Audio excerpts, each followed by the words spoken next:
Mesdames et messieurs, très chers internautes, bonjour et bienvenue dans votre émission des débats sur le net. Les débats sur le net, c'est votre nouvelle émission, une émission conçue pour vous permettre de suivre les débats réels qui se passent sur le net. Vous le savez très bien, nous sommes à l'heure numérique, tout se passe sur Internet.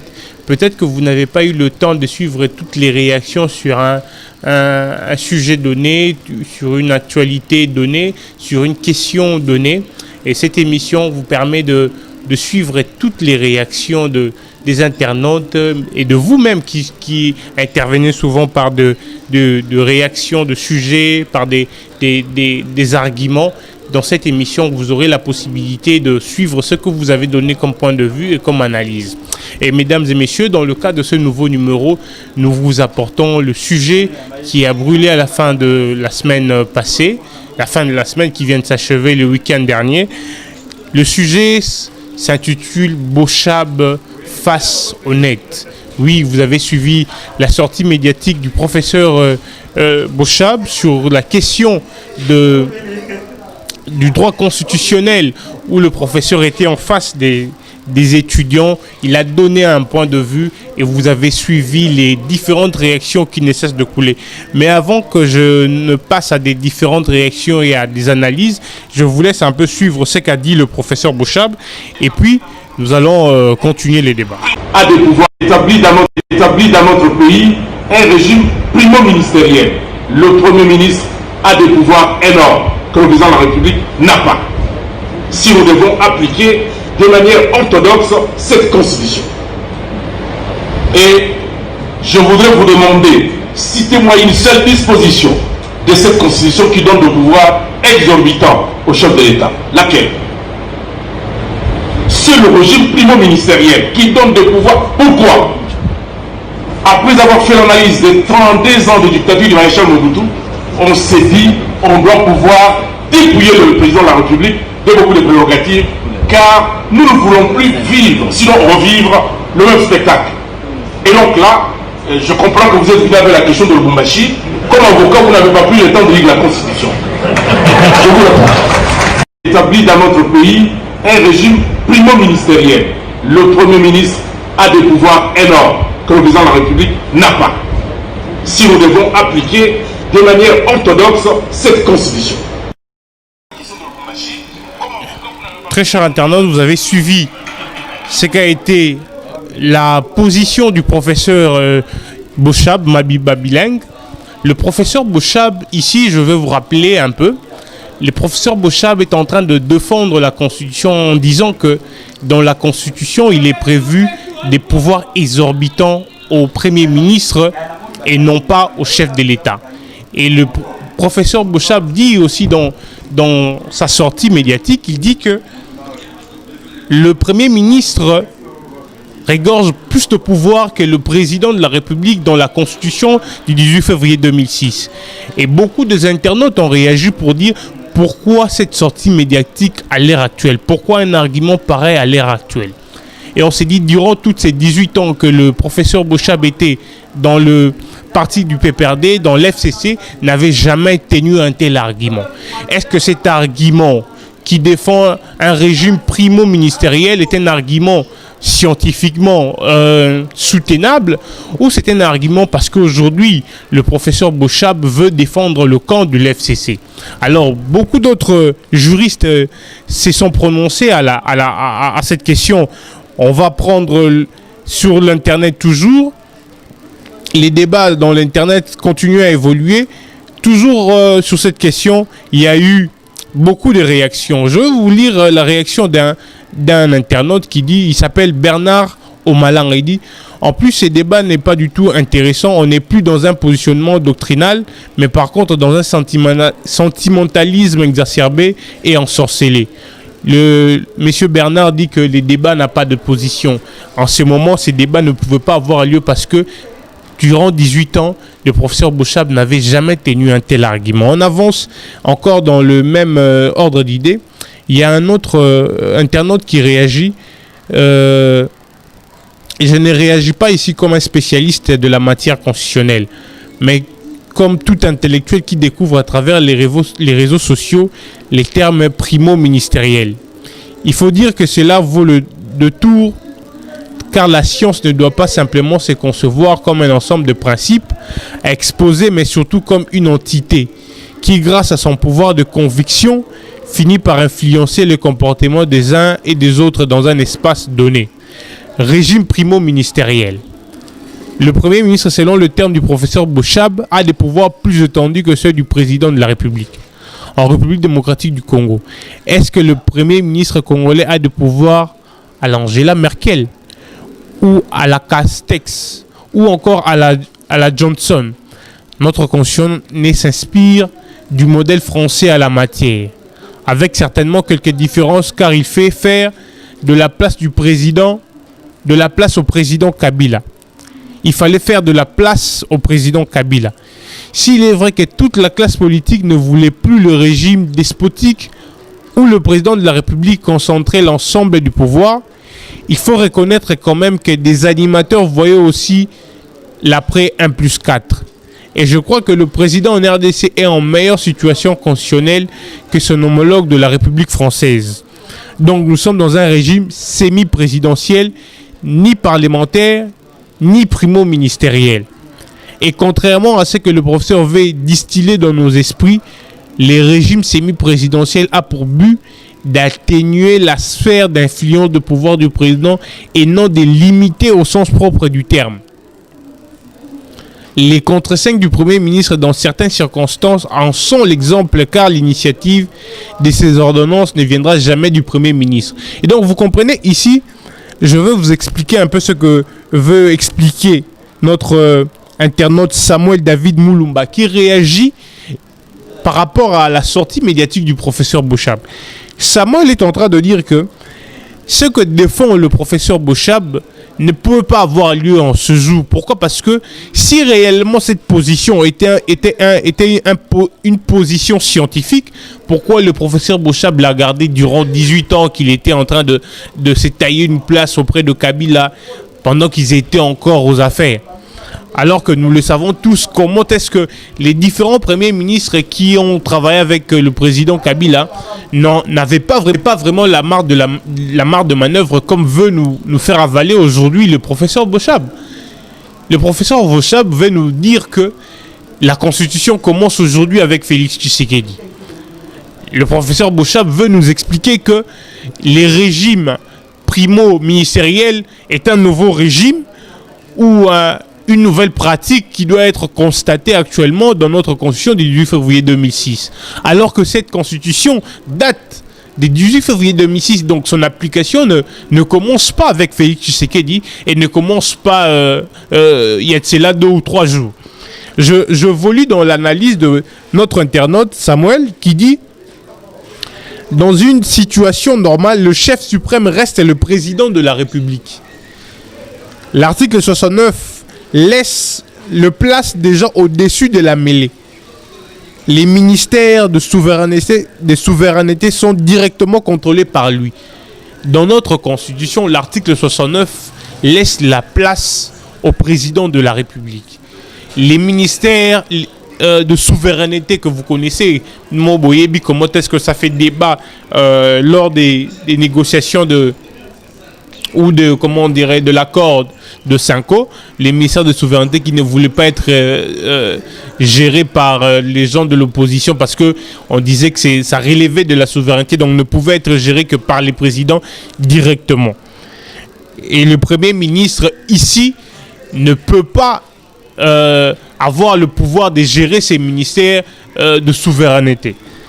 Et je voulais toujours dans l'analyse de notre cher internaute, il dit: mais il faut savoir que le régime semi-présidentiel est aisé lorsque le président de la République et son premier ministre sont issus de la même famille politique. Le chef de l'État étant le chef de la majorité, place une personne qui sera fidèle et loyale, qui ne lui fera pas de l'ombre. Macron et Philippe en France ont démontré que les choses vont très vite en politique. Il n'y aura pas de problème de casting. Le chef donne sa vision et les premiers ministres et l'ensemble du gouvernement l'accompagnent dans cet exercice.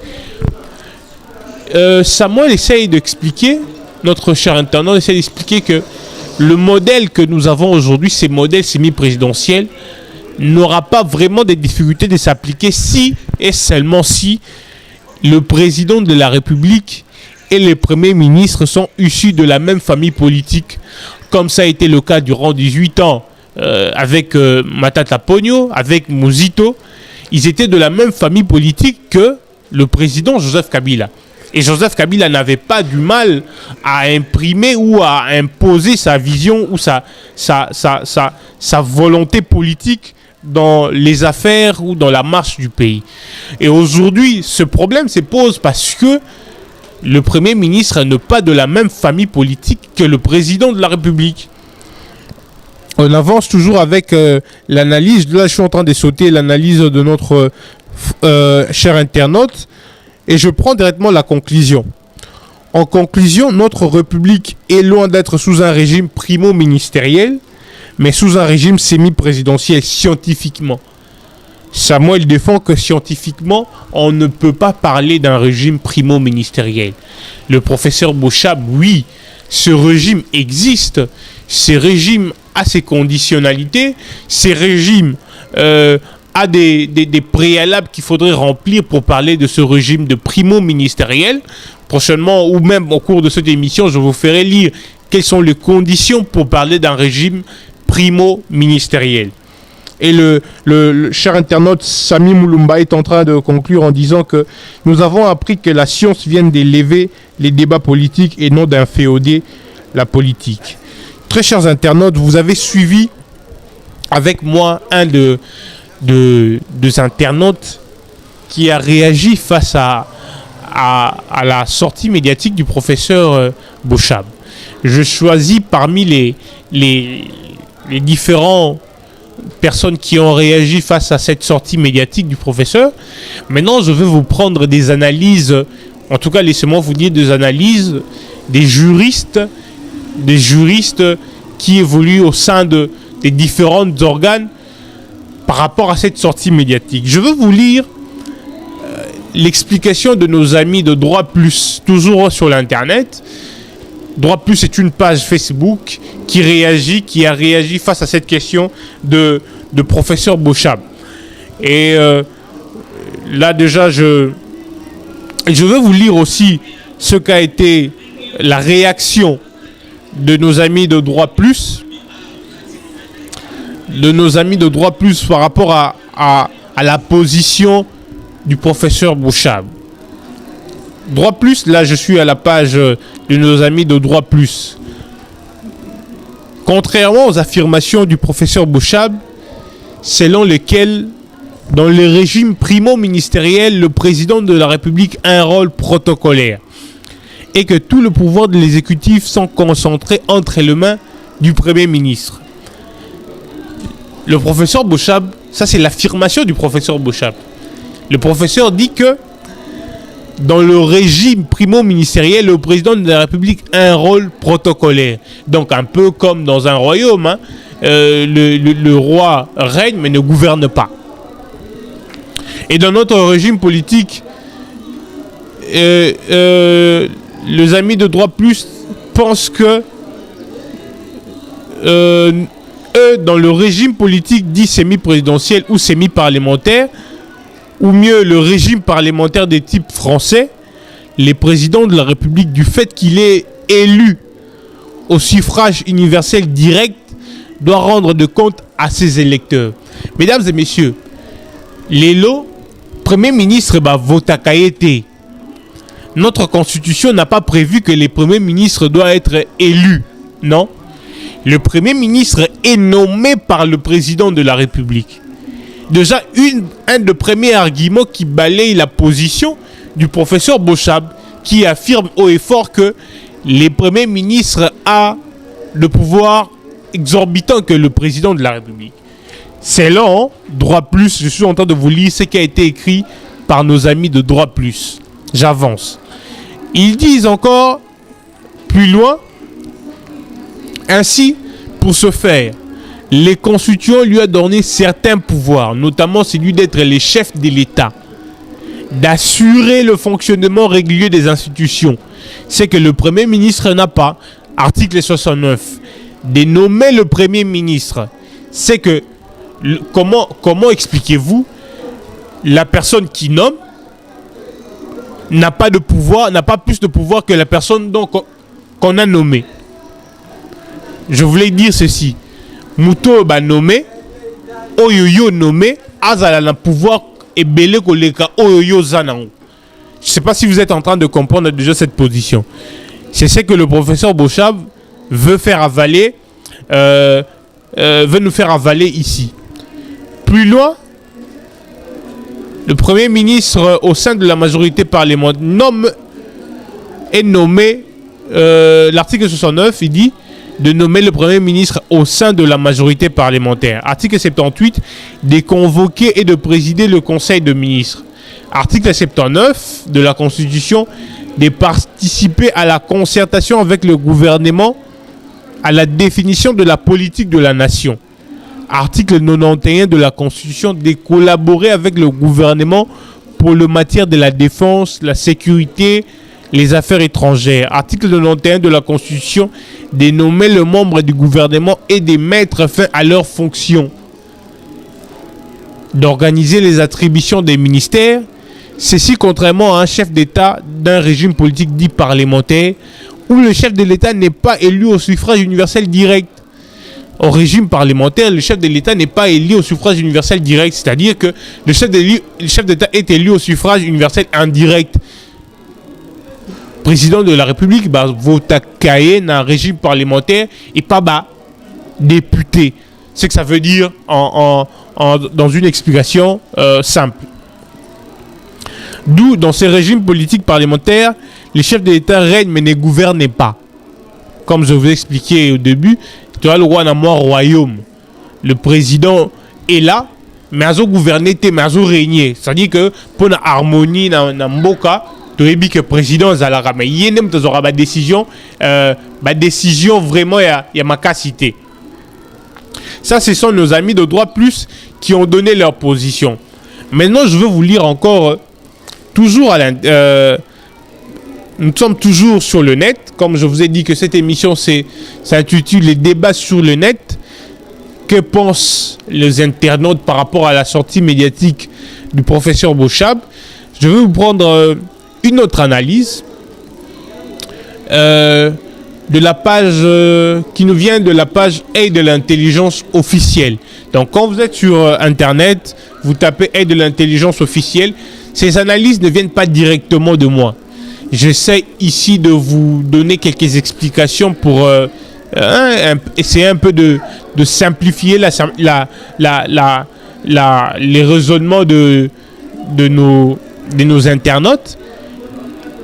Mais le fond des analyses ne viennent pas directement de moi, très chers internautes. L'analyse de Aide de l'intelligence officielle, analyse juridique et politique de la récente intervention du professeur Évariste Bochab. Le professeur Évariste Bochab n'a fait que jouer avec les mots. Il parle de pouvoirs exorbitants et des pouvoirs énormes. En fait, le professeur, conscient d'être en public, n'a pas vraiment dit faux. En effet, le président de la République de notre constitution n'a que de pouvoirs classiques, reconnu généralement à un président de la République en droit constitutionnel général. Dire que le Premier ministre a un pouvoir énorme que le président n'est pas sans fondement. Cela signifie pas forcément qu'il a plus de pouvoir que le chef de l'État. L'argumentaire du professeur pourrait être justifié dans ce sens que la Constitution accorde au Premier ministre de pouvoirs exorbitants en droit constitutionnel général, notamment,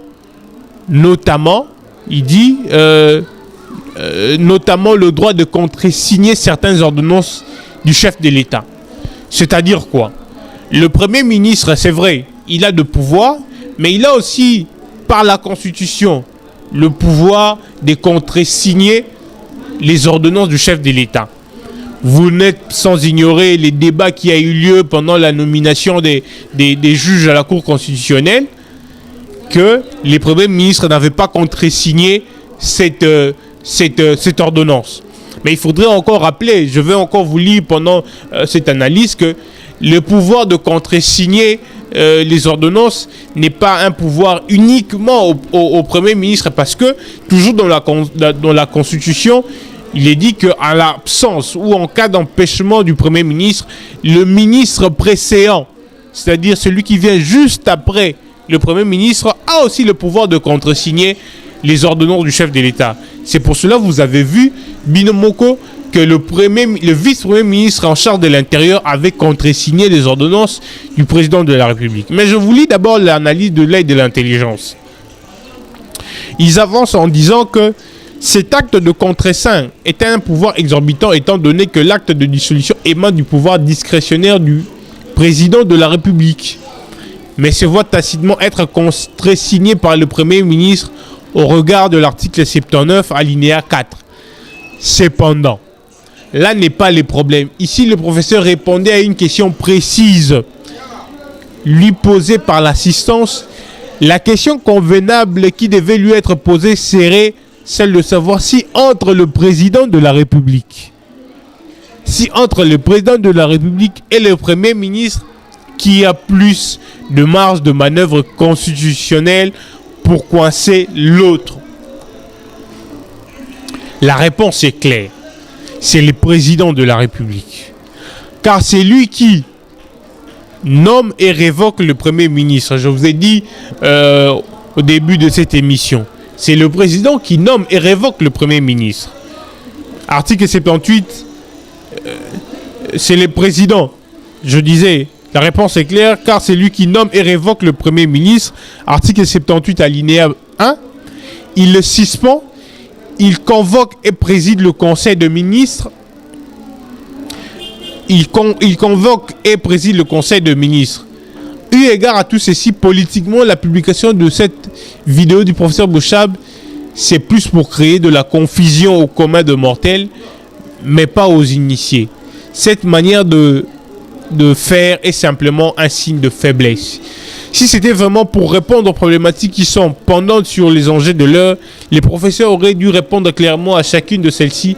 La question de nomination de juges constitutionnels, la question sur l'organisation de la prestation de serment de juges constitutionnels, car c'est là, jusqu'ici, tout le problème.